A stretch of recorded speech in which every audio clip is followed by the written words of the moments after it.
I think quite often we assume that Oregon is not really a place that's susceptible to climate impacts. We see pictures of Mount Hood and all of the beautiful forests, but we can't let that pristine greenery fool us. Where we stand today is in Northeast Portland, and EDF's Climate Vulnerability Index shows that this area actually ranks first within the entire state for transportation-related impacts, and it's in the 99th percentile of the entire nation for climate impacts.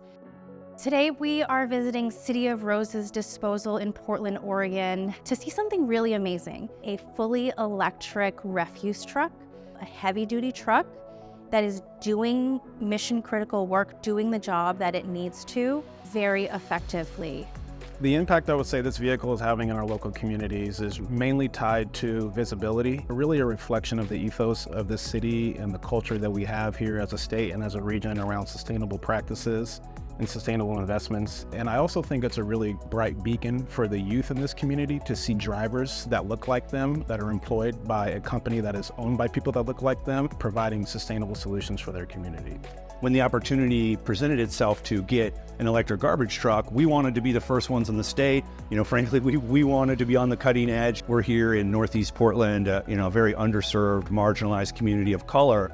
And, they've historically had a lot of the worst emissions and worst conditions, air pollution, et cetera. So it's very important to us to prioritize that community when it comes to the benefits of electrifying our fleet. And so we're constantly applying for grants and other opportunities to stand up our electric fleet, bring on battery resiliency strategy for the Northeast Portland community, even looking at doing a commercial charging infrastructure station so that more heavy-duty vehicles can actually come and recharge here.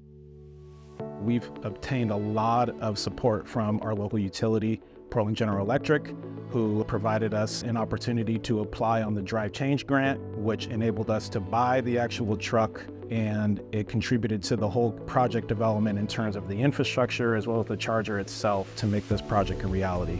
I thought it was actually really cool. That's actually what got me over to the commercial side. Was I seen the electric truck and I was like, I want to drive that. It's an amazing vehicle to drive. It's way quieter, it's way smoother, it's faster. Whatever the company is able to do to minimize their carbon footprint is amazing. The goal would be for us to eventually retrofit our entire fleet so that it can serve our community with less noise, less emissions, and more opportunities for those who have interest in this industry, because the green economy is here, and circular economy, we believe, is going to be a really important asset to that shift and that evolution, and we want that to be birthed here in Portland, which is our hometown city. We're so excited to see City of Roses starting to do this work. We hope to see more, and we also hope to see other companies taking up the torch and following their lead.